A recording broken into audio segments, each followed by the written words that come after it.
하나님의 부르심을 받고 예수 그리스도를 믿는 신자에게는 이 세상이 본국이나 본향이 될 수 없습니다. 신자의 본향은 그리스도께서 계시는 하늘입니다.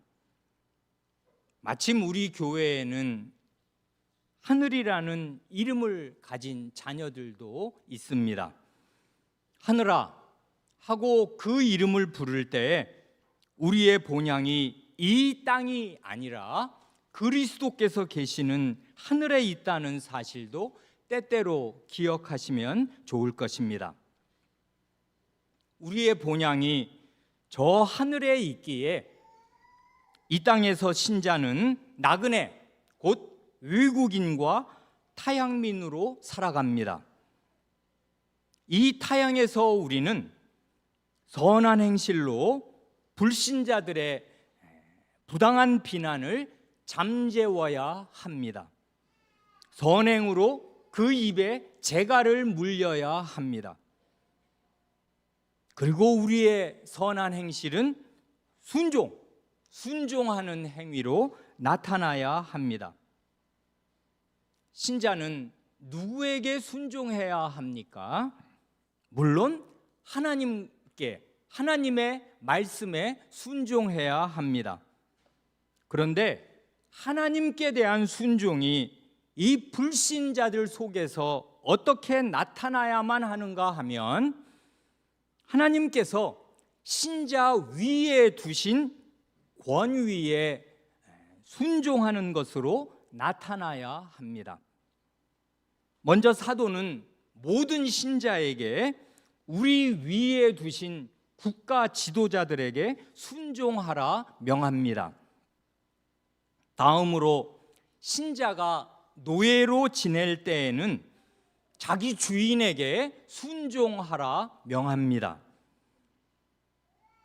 사도가 노예 신자들에게 이렇게 명할 때 그 신자들이 처한 아주 비참한 현실을 모르면서 하는 말이 아닙니다. 난폭한 주인에게 억울하고 부당하게 폭행을 당하는 일들이 종종 있다는 사실을 잘 알고 있습니다. 얼굴이 시퍼렇게 멍든 채로 교회에 오기도 하고 채찍에 맞은 흉터가 몸 여기저기에 반영구적으로 남아있을 수도 있습니다.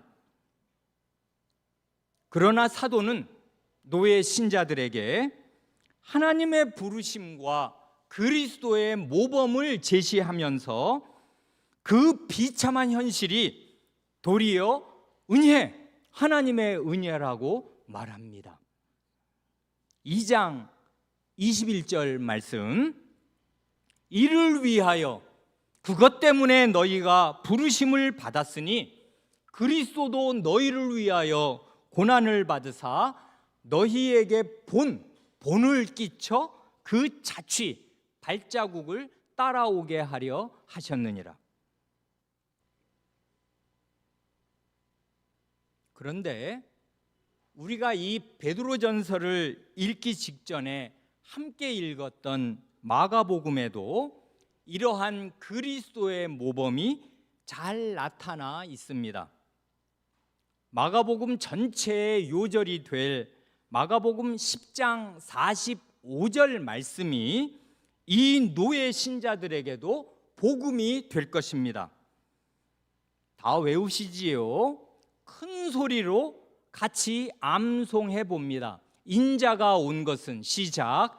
인자가 온 것은 섬김을 받으려 함이 아니라 도리어 섬기려 하고 자기 목숨을 많은 사람의 대속물로 주려 함이니라. 아멘. 예수님이 말씀하십니다. 하나님의 아들인 내가 인자 사람의 아들이 되어 이 세상에 온 목적은 노예의 주인처럼 사람들의 시중을 받으려는 게 아니고 도리어 내가 노예가 되어서 다른 사람들의 시중을 들려는 것이다. 이렇게 말씀하신 예수님은 마지막 날 밤에 정말로 집안의 노예처럼 허리에 수건을 두르고 제자들의 발을 일일이 다 씻기셨습니다. 그렇지만은 그 정도의 노예 노릇은 그 직후에 하신 큰일에 비하면 아무것도 아니었습니다. 곧 이 제자들의 모든 죄를 자신의 죄로 떠안고서 그 죄값을 치르기 위하여 자신의 목숨을 대속물로, 속전으로 주신 것입니다. 이런 예수님을 참되게 믿는다면은 노예로서 주인의 발을 씻기는 것도 그리스도의 본을 따르는 것이며, 억울하게 폭행을 당할 때에도 그리스도의 발자국을 따라 걷는 것입니다. 이런 믿음이 노예 신자의 그 비참한 인생을 거룩하게 만드는 것입니다. 하늘에서 그가 받을 상이 실로 큽니다.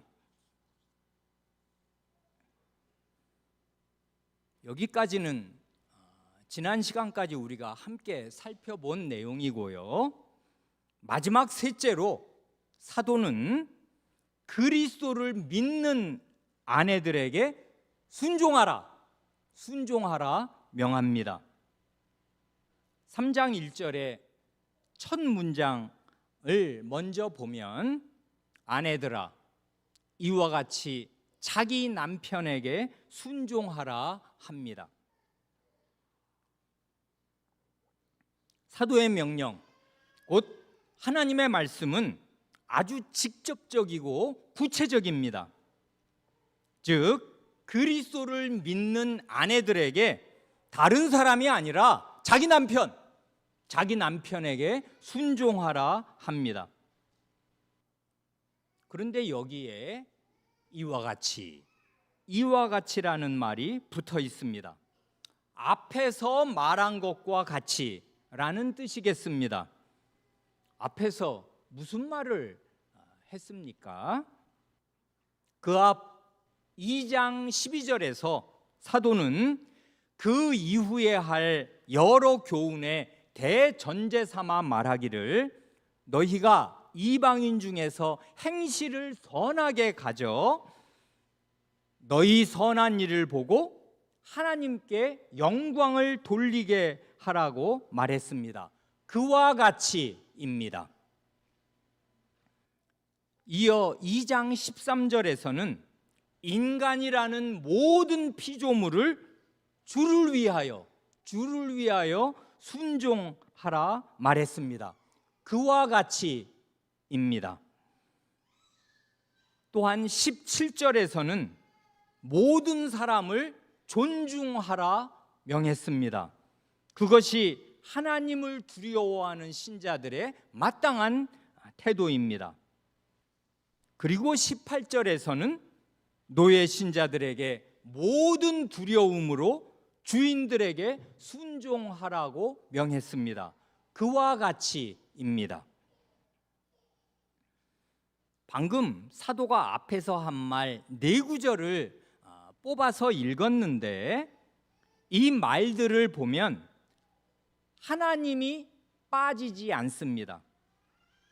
곧 하나님께 영광을 돌리도록 선을 행하라 하고 주를 위하여 순종하라 하고 하나님을 두려워해서 순종하라 하고 모든 두려움으로 곧 하나님을 향한 모든 경외심에서 순종하라 명합니다.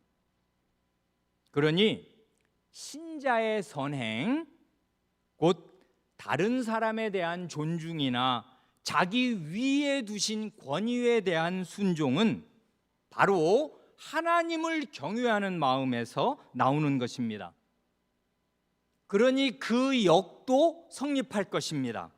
곧 신자라 하면서 선한 행실이 없는 사람, 즉 다른 사람을 존중하지도 않고 자기 위에 두신 권위에 순종하지도 않는 사람은 하나님을 경외하는 마음이 아예 없거나 심히 박약하기 때문에 그런 것입니다.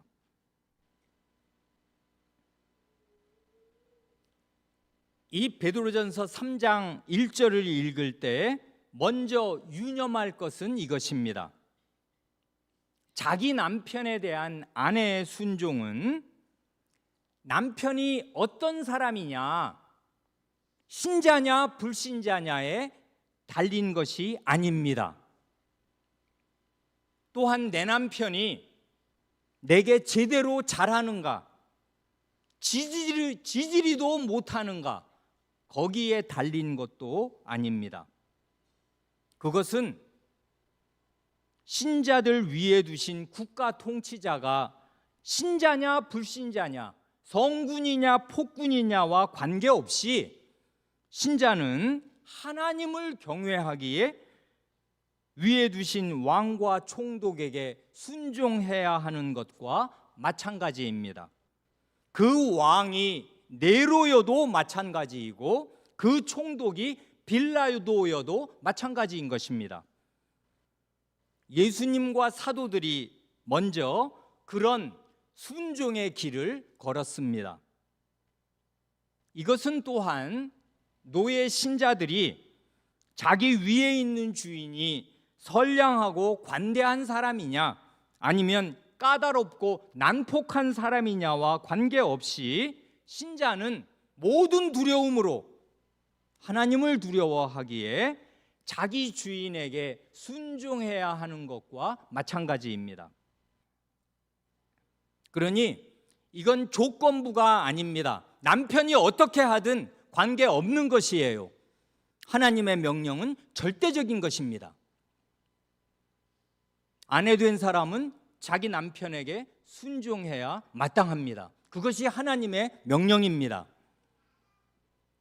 사도는 신자인 아내가 자기 남편에게 순종해야 할 이유도 제시합니다. 이는 혹 말씀을 순종하지 않는 자라도 말로 말미암지 않고 그 아내의 행실로 말미암아 구원을 받게 하려 함이니 너희의 두려워하며 정결한 행실을 봄이라. 1절 하반절과 2절까지 읽은 것입니다. 이 말씀을 가만히 보면 베드로 사도는 특히 믿지 않는 남편과 살고 있는 많은 여성 신자들을 염두에 두면서 이 말을 하고 있습니다. 그건 그 시대를 반영하는 것이겠습니다. 곧 복음이 예루살렘과 온 유대와 사마리아를 넘어서 땅 끝까지 두루 전파되어 나갈 때 많은 이방 여성들이 남편보다 먼저 복음을 받아들이고 교회 안으로 들어왔습니다. 그때까지 사회적으로 무시받고 남편에게 학대받던 고대 이방 세계의 많은 여성들에게 그리스도의 복음과 그리스도의 교회는 그야말로 새로운 세상이었습니다. 신세계를 보여주었습니다. 교회에서 그 여성 신자들은 너희는 유대인이나 헬라인이나 종이나 자유인이나 그 다음 말씀 남자나 여자가 다 그리스도 예수 안에서 하나이니라 하는 해방의 복음을 듣습니다. 갈라디아서 3장 28절 말씀입니다. 첫 시간에 말씀드린 대로 갈라디아 지방은 이 베드로전서의 수신자들의 지방과 겹쳐요. 본도 비두니아, 그 다음에 아시아, 거기 갈라디아가 들어있거든요. 이 베드로. 그러니까 이 갈라디아 지방에 사는 신자들은 바울 사도의 이 말씀도 편지로 받아 읽고 아는 것이고 베드로 사도의 지금 하시는 이 말씀도 듣고 아는 것입니다. 그런데 그 여성들이 교회에 오면 여러분, 이거 2000년 전입니다.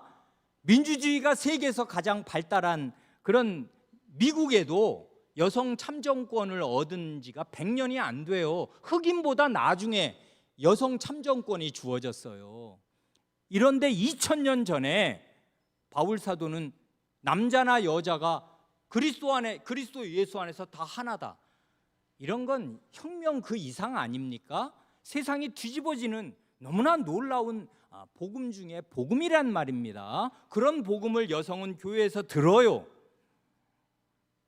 그리고 교회 안에서 동등한 형제 자매로서 남자들과 대등한 존중과 대접을 받았습니다.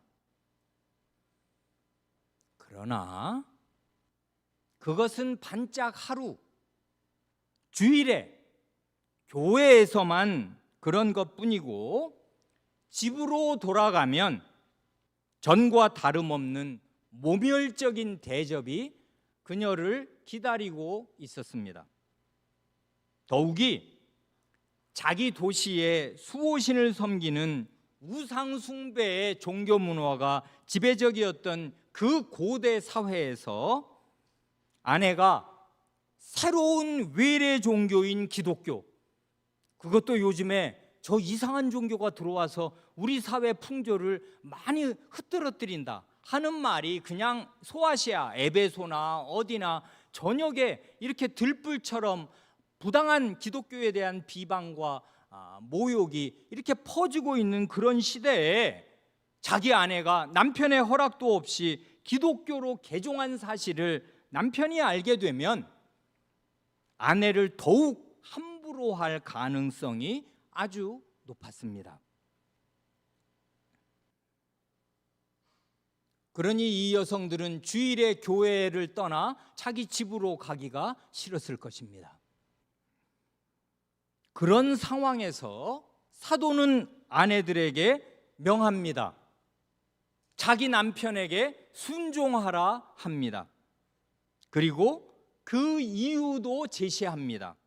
곧 아내의 말이 아니라 행실을 보고서 남편이 구원을 받게 하려 함이라 합니다.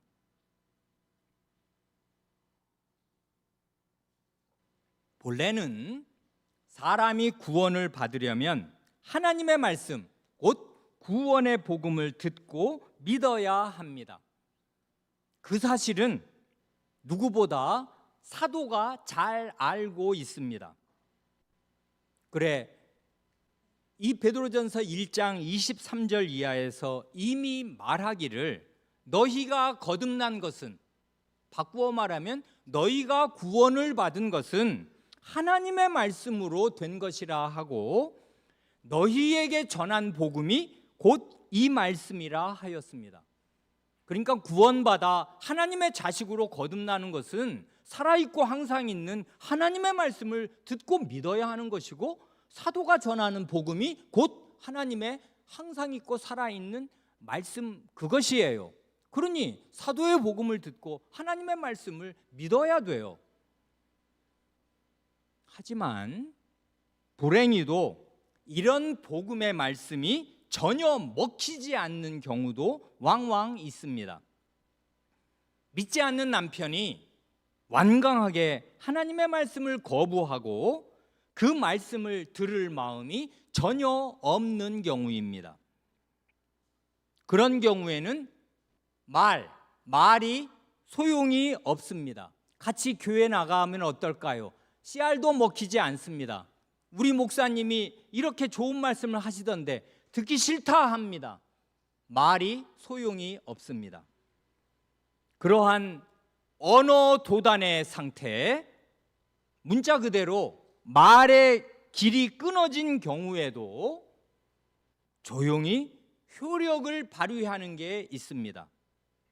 그게 뭔가 하면 아내의 행실입니다. 믿지 않는 남편이 아내의 어떠한 행실을 봅니까? 믿지 않는 남편의 마음과 귀는 딱 닫혀 있지만은 그의 눈은 열려 있습니다. 그래서 아내의 행실을 봅니다. 어떤 행실을 봅니까? 2절에 따르면 두려워하며 정결한 행실을 봅니다. 이 아내의 정결한 행실은 어디에서 오는가 하면 두려워하는 것, 곧 하나님을 두려워하는 경외심에서 옵니다.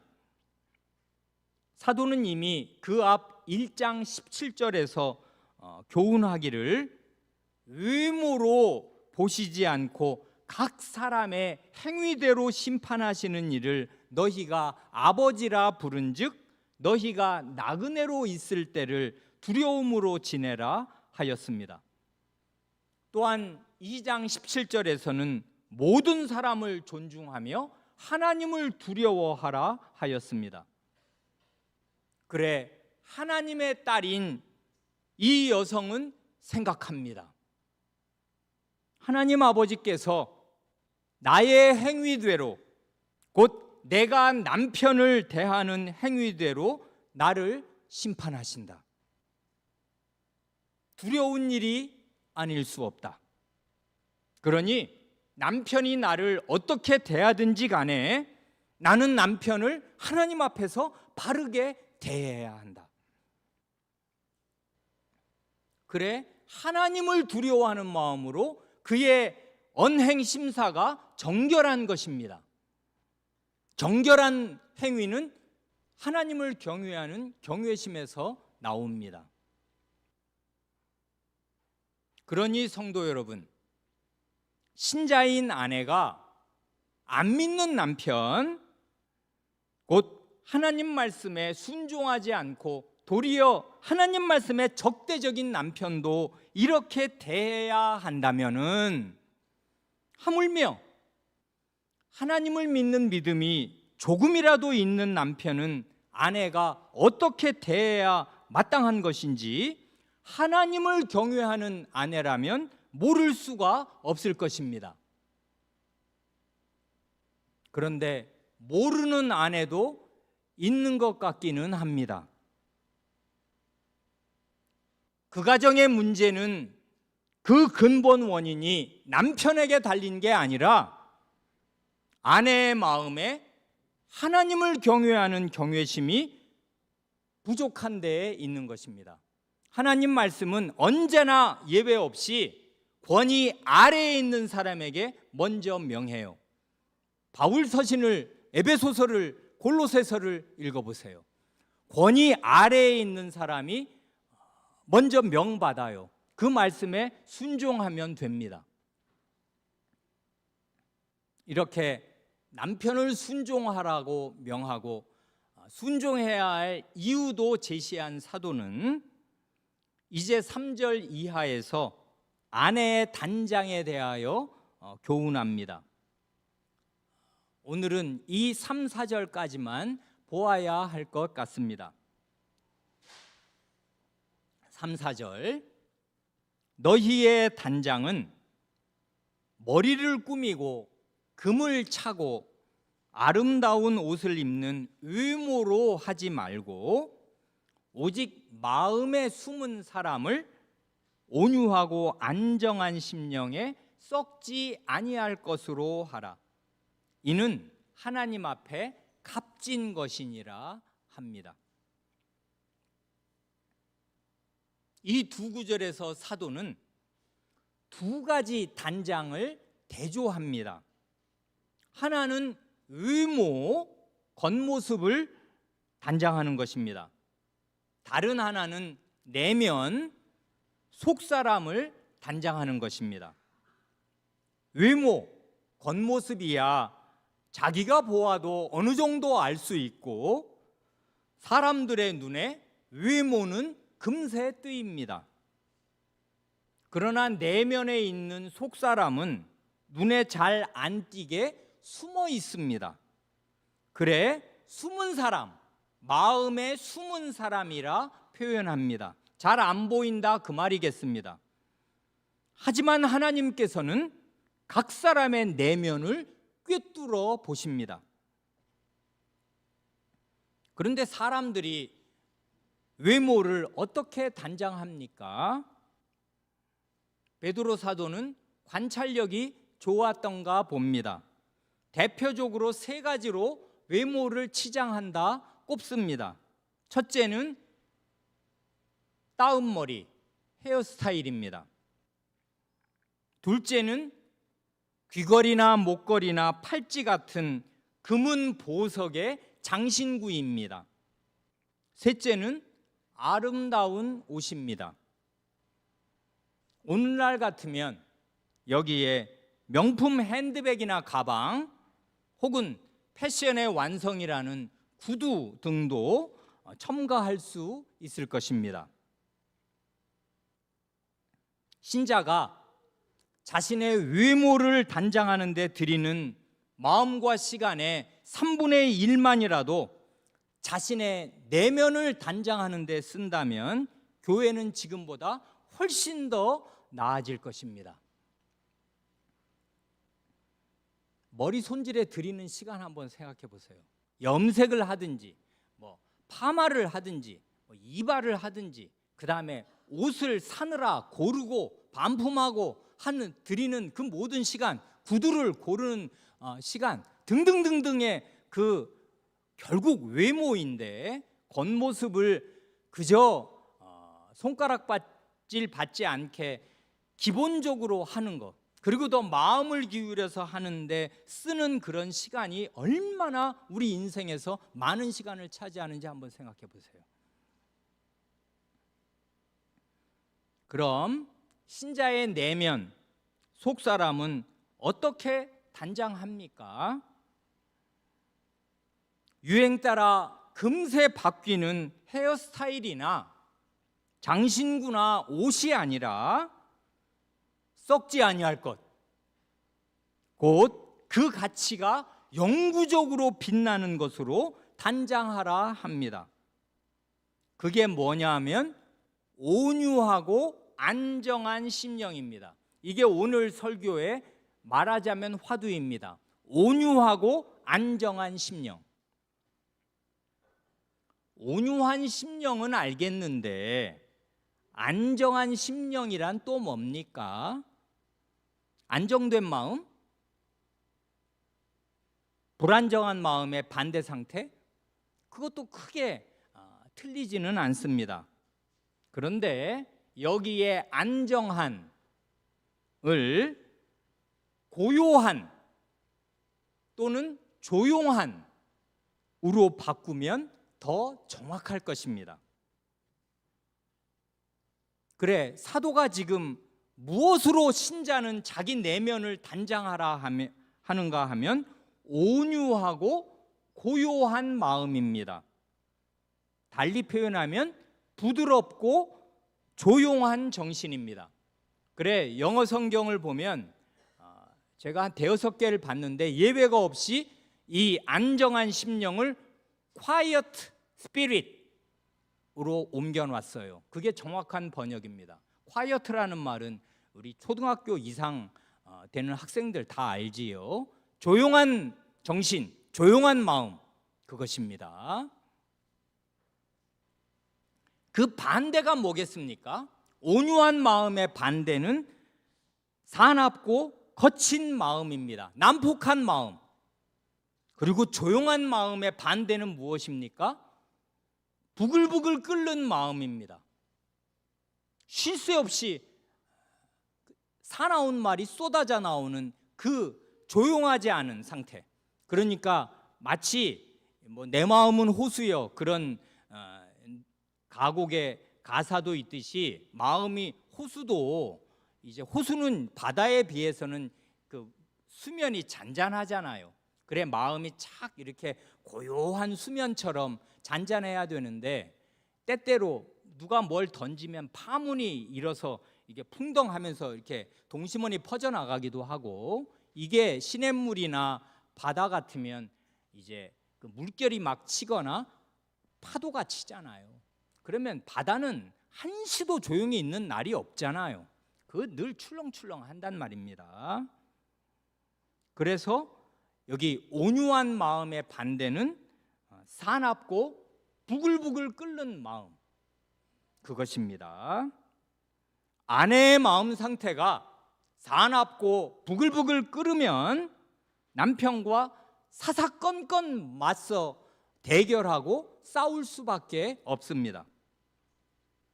그래, 잠언 19장 13절 하반절에 이런 말씀이 있습니다. 다투는 아내는 이어 떨어지는 물방울이니라. 다투는 아내는 비 오는 날 지붕에서 물방울이 쉬지 않고 떨어지듯이 사납고 부글부글 끓는 마음으로 남편에 대한 불평과 원망의 말을 계속 쏟아냅니다. 이런 사람과 사는 것은 고역입니다. 중요한 것은 신자인 아내가 어떻게 온유하고 고요한 마음, 부드럽고 조용한 정신을 가질 수 있는가 하는 것이겠습니다. 그런데 먼저 주의할 점이 있습니다. 사도가 지금 사람의 타고난 기질이나 타고난 성품을 말하는 게 전혀 아니라는 사실입니다. 타고난 기질이나 성품은 사람에 따라 각기 다릅니다. 여성 중에도 차분하고 조용하고 말수가 적은 사람이 있는가 하면 아주 활달하고 의사표시가 분명하고 말수가 많은 사람도 있습니다. 그런 양편 가운데 하나님께서 기질적으로 조용한 성품을 가치 있게 보신다는 말이 전혀 아닙니다. 남들 앞에서는 늘 조용한 사람도 집안에서는 남편이나 아이 앞에서 폭군이 되고 화를 폭발하는 수가 얼마든지 있습니다. 타고난 성품은 죄인의 성품이어서 별것이 아닙니다. 이럴 수도 있고 저럴 수도 있고 기질은 예수님 믿어도 바뀌지 않아요, 거의. 사도가 말하는 이 온유하고 고요한 마음은, 이게 중요한 사실인데, 성삼위 하나님께로부터 오는 마음입니다. 이 사실을 삼위 하나님을 따라 진술한다면 이렇게 될 것입니다. 먼저 성부 하나님, 부드럽고 조용한 정신은 신자인 아내가 하나님을 참되게 경외할 때에 이르게 되는 영혼의 정결한 상태입니다. 그래서 두려워하며 정결한 행위를 맨 먼저 말한 거라고요. 아내에 대한 무엇을 말할 때 아내의 마음에 하나님을 향한 경외심이 있는가, 그걸 제일 먼저 주요하게 사도는 말해요. 그러니 우리 가운데 혹시 남편으로 인해서 마음이 부글부글 끓는 분이 계신다면은 각 사람의 행위대로 심판하시는 분을 아버지로 모시고 있다는 사실을 기억하시기 바랍니다. 그래서 나그네로 있을 이때를 두려움으로 지내시기 바랍니다. 이게 1장 17절이고, 그리고 2장 17절을 따라 하나님을 두려워하라는 말씀을 힘써 기억하시기 바랍니다. 이게 없으면 신자답게 살 길도 없고 신자인 아내답게 살 길도 없어요. 다음으로 온유하고 고요한 마음은 신자가 예수 그리스도와 깊은 교제를 나눌 때 그리스도를 닮아서 이르게 되는 고결한 마음입니다. 왜냐하면 예수 그리스도께서 친히 이렇게 말씀하셨기 때문입니다. 나는 마음이 온유하고 겸손하니 나의 멍에를 메고 내게 배우라. 그리하면 너희 마음이 쉼을 얻으리니. 마태복음 11장 29절 말씀입니다.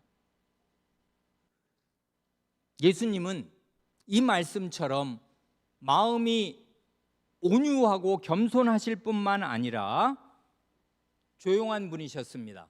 곧 부당한 대우나 극심한 모욕이나 고문을 당하실 때에도 털 깎는 자 앞에서 잠잠한 양같이 조용한 침묵을 견지하셨습니다. 그래, 온유하고 고요한 마음을 유지하신 것입니다. 그러니 형편없는 남편 때문에 하루하루 사는 게 너무나 힘들고 괴로운 분이 계십니까? 여러분의 참 신랑이신 예수 그리스도께서 수고하고 무거운 짐진 자들아 다 내게로 오라, 내가 너희를 쉬게 하리라 하고 부르십니다. 그러니 이 부르심과 약속을 믿고 마음이 온유하고 겸손하신 그리스도께로 나아가셔서 여러분의 마음에 쉼과 평화를 얻으시기 바랍니다. 그러면 예수님과 깊은 교제를 나누는 사이에 성도 여러분의 마음이 그분을 닮아서 온유하고 고요하게 변화되어 있을 것입니다. 이게 아니면 답이 없어요. 남편 안 변합니다. 사람은 20살 넘으면 잘 안 변해요. 그러니까 남편이 바뀔 걸 기대하지 마시고 여러분의 마음이 그리스도를 닮아 바뀌도록 그리스도와 교제하시기 바랍니다. 마지막 셋째로, 온유하고 고요한 마음은 신자 안에서 일하시는 성신의 열매입니다. 왜냐하면 성신의 열매 가운데에는 갈라디아서 5장 22절이 보여주듯이 사랑과 평화와 오래 참음, 인내와 함께 맨 마지막에 온유와 절제도 들어있기 때문입니다. 그래, 부드러움, 온유함이란 성신의 열매예요. 성신의 열매라 함은 성신께서 본인이 맺으시는 열매라는 말이 아니지 않습니까? 성신이 내 안에 들어오셔서 내 안에서 나를 변화시켜서 맺으시는 열매가 성신의 열매예요. 그러니 성신의 열매로 나는 온유한 사람이 될 수 있고 그런 사람이 되어야만 해요. 그러니 내게는 아직 부드럽고 조용한 정신이 참 부족하다고 느끼시는 분일수록 우리 안에 계시는 성신 하나님을 때마다 일마다 더욱 절실하고 간곡하게 의지하시기 바랍니다. 지금 삼위 하나님을 따라 말씀드렸습니다. 하나님을 두려워하는 마음이 있는가? 예수 그리스도와 교제하여서 예수 그리스도의 온유하고 그 조용한 마음 상태가 내게도 빛을 비치는가? 성신의 열매가 내 안에서 맺히는가? 성신을 받은 지가 몇 년인데 언제 열매가 나오겠습니까? 1년이면 나무도 열매를 맺는데 우리는 사과나무, 우리 교회당 마당에 있는 감나무만도 못하잖아요. 감나무는 한 해 걸러서 열매들이 풍성하게 맺혀서 작년에 열매가 별로 없었기 때문에 올해 아마 가을에 감나무에 요 어린이 여러분, 우리 예배당 나가자마자 바로 앞에 큰 감나무 하나 있어요. 그 감나무에 올 가을에 열매가 많이 맺힐 것입니다. 주먹만한 감들이 열릴 것인데 우리는 감나무만도 못하잖아요. 2년이면 열매가 아주 주렁주렁 열린단 말입니다. 감나무도. 이 온유하고 고요한 마음, 부드럽고 조용한 정신은 인간 내면의 상태여서 금세 눈에 띄는 게 아니고 많은 경우에 숨겨져 있습니다. 그래 숨은 사람이에요. 그렇지만 언제까지나 숨겨져만 있는 게 아니라 중요한 고비마다 결국에는 밖으로, 겉으로 드러나게 되어 있습니다. 이러한 내면의 온유하고 고요한 상태는 하나님께서 눈여겨보시고 가치 있게 여기시는 것입니다. 그러면 됐잖아요. 하나님께서 오냐, 너는 내 딸 맞네, 나를 두려워하는구나. 그리스도께서 내 신부 맞네, 신랑을 닮아서 마음 상태가 이렇게 함께 살도록 티나 주름 잡힌 것이 없이 마음이 바뀌어 가는구나. 성신께서 내가 네 안에 들어온 게 헛수고가 아니구나. 이렇게 성삼위 하나님께서 보시고 자신의 활동을 가치 있게 여기시고 인정해 주시면 우리의 생애는 슬퍼도 보람이 있는 거잖아요. 그러라고 이 세상에 두신 거거든요. 그러니 하나님께 값지다는 말처럼 이렇게 엄청난 말은 없어요. 도대체 하나님이 뭐를 값지다고 여기신단 말입니까? 다이아몬드요? 금덩어리요? 이 세상 모든 금은 하나님이 지어내신 거예요. 그런데 그 하나님의 눈에 뭐가, 우리 속에서 나오는 뭐가 값지냔 말입니다. 이것이 값진 것이에요. 온유하고 안정한 심령, 온유하고 고요한 심정, 조용한 마음 상태.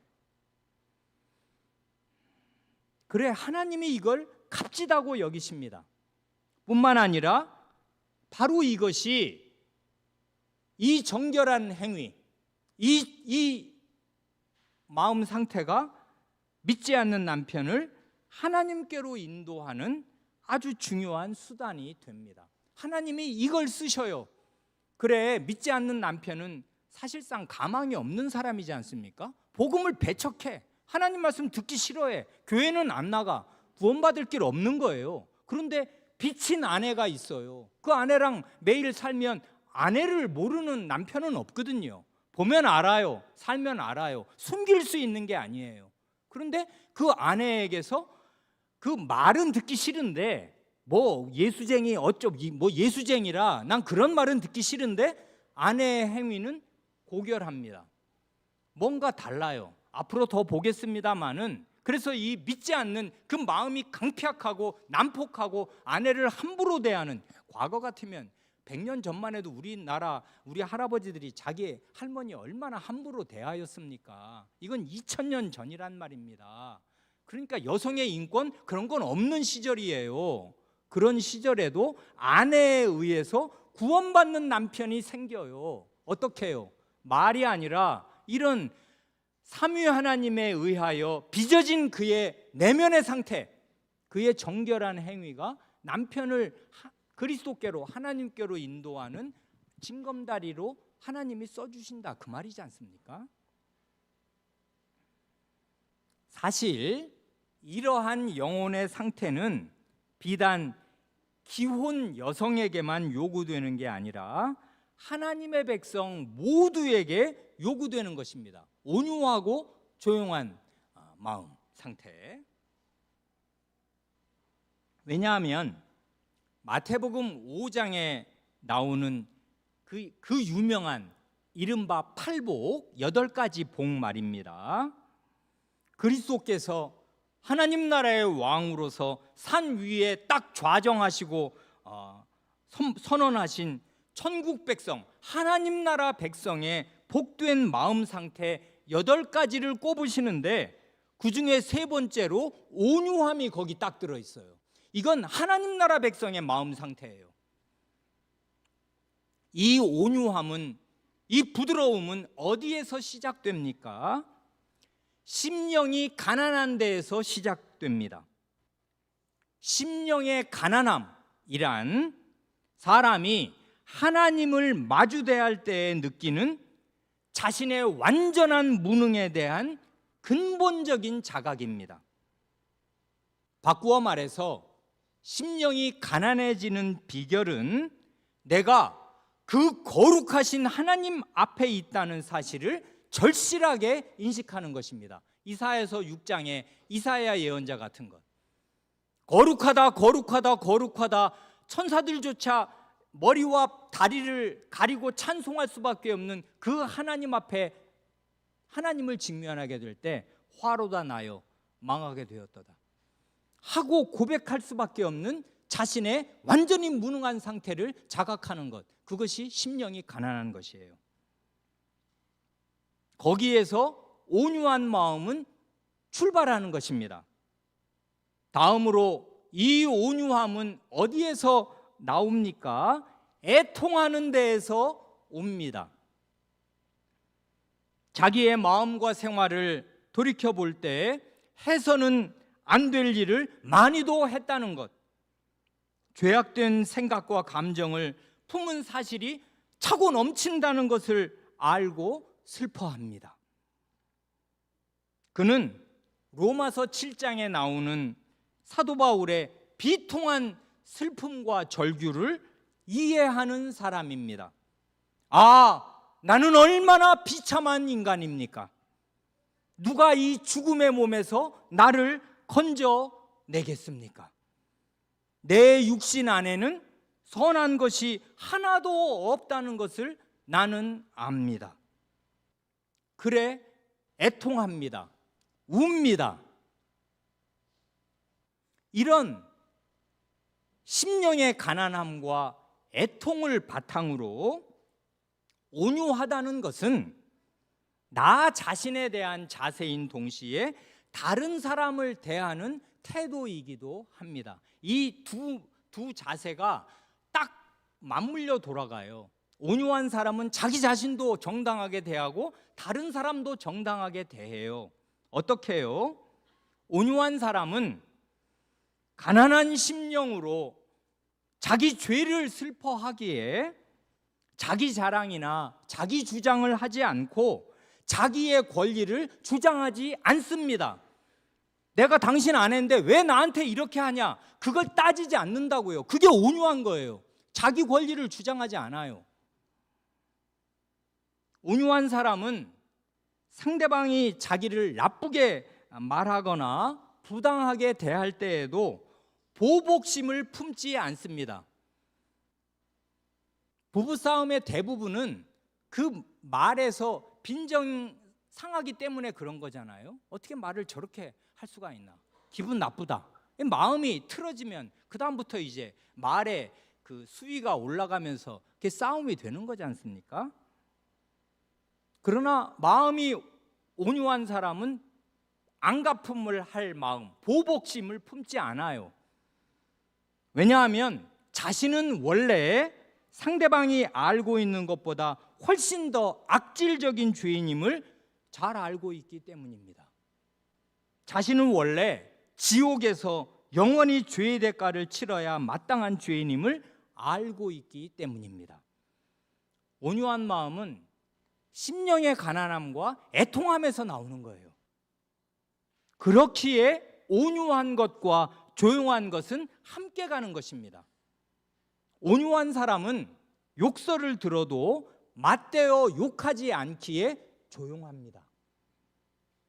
온유한 사람은 자기가 억울하고 부당한 일을 당했다고 이 사람 저 사람에게 호소하고 다니지 않기에 늘 조용합니다. 온유한 사람은 심령이 가난하기에 줄이고 목마른 심정으로 하나님의 의, 곧 하나님께서 옳다고 여기시는 것을 아주 진지하고 절실하게 추구합니다. 그는 늘 배고파요. 가난한 사람이니까 배가 고픈데 왜 배가 고프냐면 하나님이 옳다고 여기시는 것이 내게는 이토록 빈약하기에 그것을 추구하느라 그는 줄이고 목마릅니다. 늘 배고프고 늘 목말라요. 하나님의 의가 제게 와야 하겠습니다. 온유한 사람은 애통하는 사람이기에 자기 죄를 슬퍼하는 눈물로 육신의 정욕을 씻어내고 청결한 마음을 유지합니다. 그래, 온유한 사람은 애통하기에 마음이 청결해요. 온유한 사람은 싸우려는 정욕을 십자가에 못 박는 사람이기에 자기 가정이나 주위를 화평하게 하는 사람이 됩니다. 또한 내 배우자나 상대방도 나와 똑같은 헐수할 수 없는 죄인일 뿐임을 10분 이해하기에 타인을 불쌍히 긍휼히 여기는 사람이 됩니다. 그리하여 온유한 사람은 마침내 부당한 박해를 받아도 참고 선을 행하는 사람으로 나타납니다.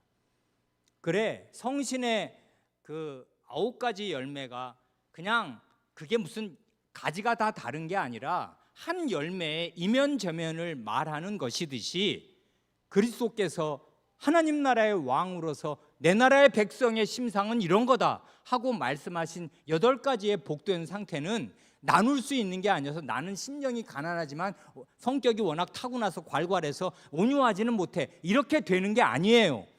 그 8가지는 다 붙어서 하나로 돌아가는 것입니다. 그래, 온유한 사람은 심령이 가난한 사람이요, 애통하는 사람이요, 마음이 청결한 사람이요, 의에 줄이고 옥마른 사람이요, 화평케 하는 사람이요, 긍휼히 여기는 사람이요, 의를 위하여 핍박을 받은 사람이에요. 그리스도께서는 이런 온유한 사람들이 땅을 기업으로 받을 것이라 약속하십니다. 지금은 요즘 젊은 사람들은 뭐 땅 가져본 적이 없고 아파트라는 건 뭐 지분이라는 게 그 조그만 땅 위에 뭐 열매 층이 있으면 지분을 나눠 갖는 거니까 땅을 기업으로 받는다는 게 실감이 하나도 안 나고 좋은지 모르겠지요. 차라리 삼성전자 주식을 10,000주를 주시는 게 훨씬 낫다고 생각할지 모르겠지요. 그게 아닙니다. 땅을 기업으로 받는다는 거는 이 세상 새하늘과 새 땅을 주신다 그 말이잖아요. 그리스도께서 가지고 오실 새하늘과 새 땅은 온유한 사람들의 것입니다. 거칠고 난폭하고 죄악된 권리 주장을 끝까지 고수하는 자들은 새하늘과 새 땅에 들어갈 수 없을 것입니다. 온유한 사람들만 그 그리스도 왕을 닮아서 새하늘과 새 땅에 들어가 땅을 기업으로 얻을 것입니다. 아멘. 오늘은 베드로전서 3장을 4절까지만 말씀드렸습니다. 주님께서 허락하시면 다음에 5절 이하를 말씀드리겠습니다. 기도하시겠습니다.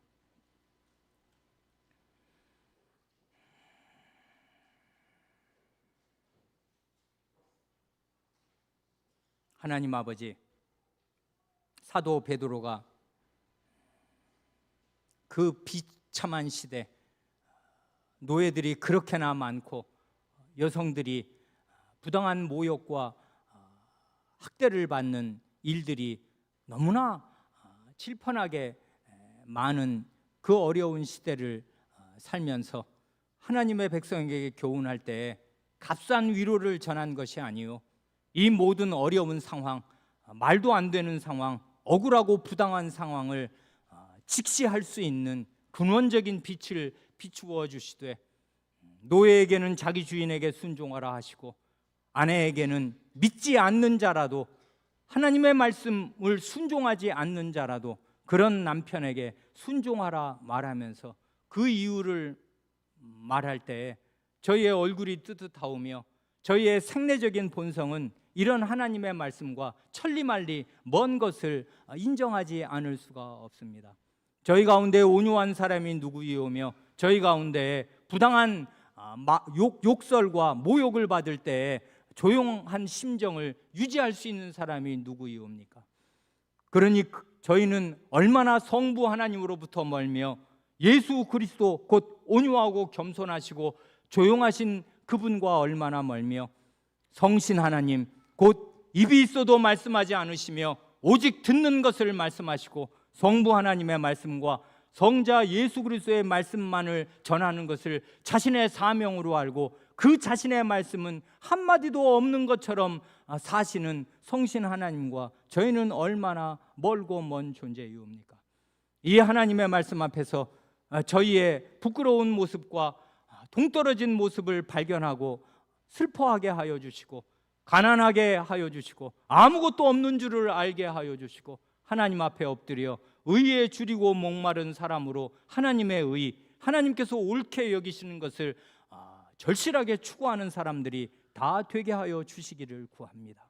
그리하여 마음이 부드러워지게 하여 주시고, 저희의 이 그릇된 입술이 닫히게 하여 주시고, 조용한 심령 상태를 늘 견지할 수 있는 그런 경지로 나아가게 하여 주시기를 구하고 구합니다.